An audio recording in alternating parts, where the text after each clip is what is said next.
Assalomu alaykum, hurmatli hakamlar hay'ati. Men Termiz davlat pedagogika instituti fizika va astronomiya yo'nalish talabasi Jo'rayeva Sevinchman.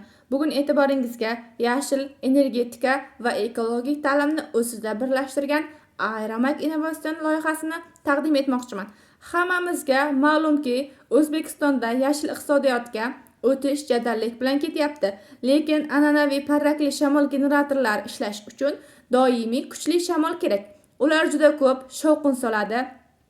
Mexanik podshipniklardagi ishqalanish sababli esa ko'p energiya isrof bo'ladi. Qolaversa, oliy ta'limda muqobil energiya manbalarida va fizik qonuniyatlarini o'rgatish uchun zamonaviy ko'rgazmali laboratoriya uskunalari yetishmaydi. Mening yechimim magnit navigatsiya asosida ishlovchi ishqalanishsiz vertikal shamol turbinasidir. Bu qanday ishlaydi? Biz mexanik o'q va podshipniklardan butunlay voz kechib, neodim magnitning itarish kuchidan foydalanamiz. Natijada generatorning aylanuvchi qismi havoda muallaq turadi.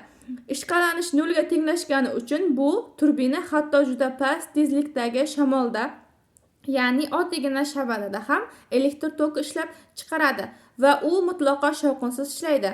Bu loyiha nafaqat toza energiya beradi, balki pedagogik va texnika oliygohlarida talabalar uchun elektromagnit induksiya va fizik qonuniyatlarini vizual tarzda ko'rsatib beruvchi innovatsion o'quv prototipi bo'lib xizmat qiladi. Yoshlarning ekologik ongini amaliyot orqali shakllantiramiz. Grant doirasidagi so'ralayotgan mablag'lar ushbu prototipni to'liq yasash uchun zarur bo'lgan kuchli magnitlar, 3D chop etish xizmatlari, mis simlar va elektronika xaridlariga yo'naltiriladi.